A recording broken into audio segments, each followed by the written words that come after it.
Yo, it's Elliot with Yo Elliot. You've got strength questions and I've got your answers. Yo, Elliot.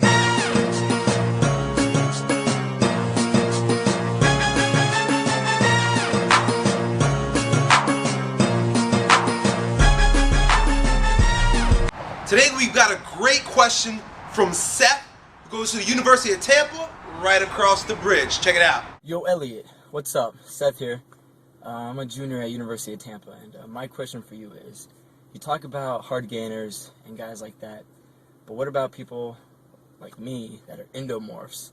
I've always been kind of a big guy up until my freshman year, and I started doing ROTC and everything, so PT and everything got me in shape.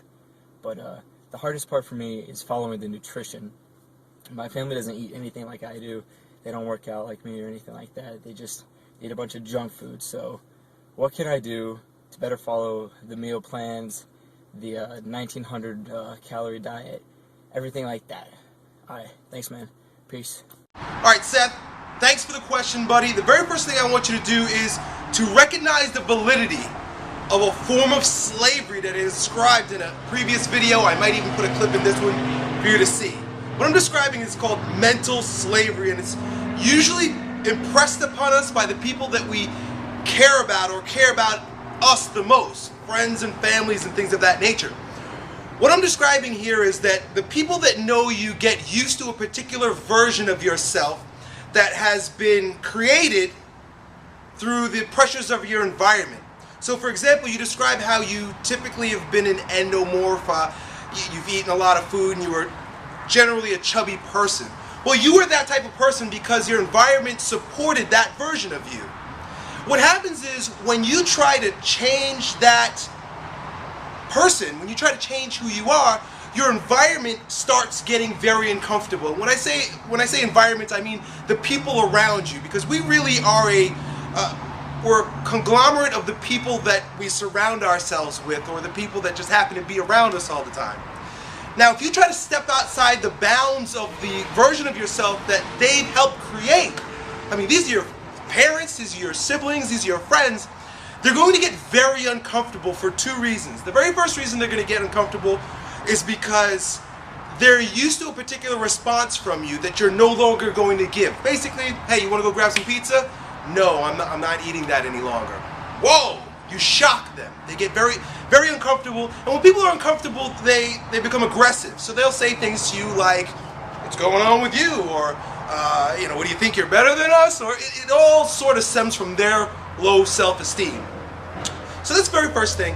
And then the second thing is, you're trying to step outside the bounds of those limitations is often perceived as a personal attack, honestly, to the people in your surroundings. So when you decide I'm going to lose weight, or I'm going to follow a diet, or I'm going to start working out, and the people around you are not familiar with that particular way of life, you are almost attacking them with the fact that they too should take responsibility for their lives. And again, that's very uncomfortable. Whenever you ask people to take responsibility for anything, they get very uncomfortable. And by you taking responsibility for your health, you're almost shining a light or putting up a mirror for them to see their own weaknesses.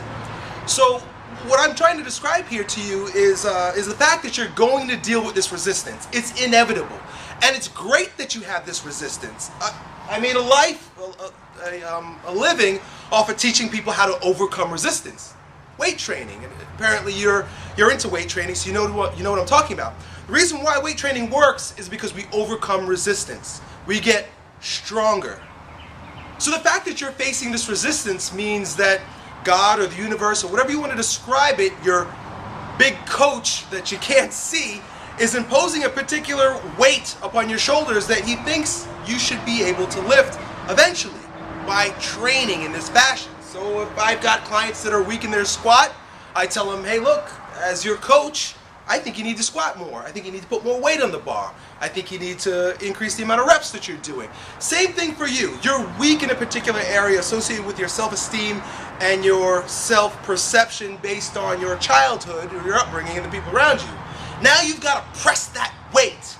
You've got to overcome that resistance and become stronger in that area than you are in even your own current perceived strengths. So I want to wish you luck with regard to that, my friend.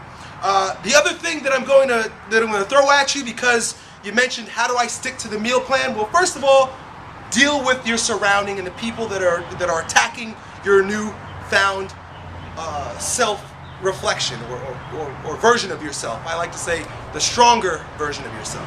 Deal with that. The second thing is that a lot of people misunderstand their passions and their plans for being good enough to achieve something. Basically, I'm saying you get very excited, passionate. I'm a passionate person, so I've dealt with this problem quite often. You get really passionate, you're excited about something, you want to go and attack it. You even took the time to create or get a plan, like you obviously did with our Lean Hybrid Muscle Reloaded plan, because that's what you're following. You mentioned it you mentioned the type of diet that you're using, which is similar to ours, so I'm assuming that you've got our plan, Lean Hybrid Muscle Reloaded. Passion, plan. You figure you take your fire and you attack that plan with it. But that's never, ever, ever, ever enough.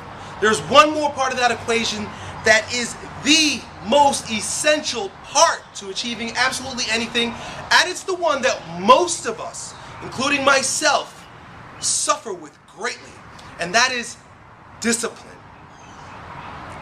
And what I mean is that once you've received the spark of inspiration, devised the plan, now it is up to you to get up every single day and do what you have set out to do in your plan. Do what you have decided to do, whether you feel like it or not, on a daily basis. That means you're a machine. My father likes to say you wake up and act like a robot. I like to tell people shut their brain off. Basically, emotion gets set aside, distractions get set aside, and you do what you have to do no matter what. And that's how things get done. This is Yo Elliott. Thank you for sending your questions, guys. And keep them coming. I love them. I'm thinking about doing something new for you, so keep a lookout for some new videos at this Strength Camp channel. Talk to you next time. Yo, Elliott.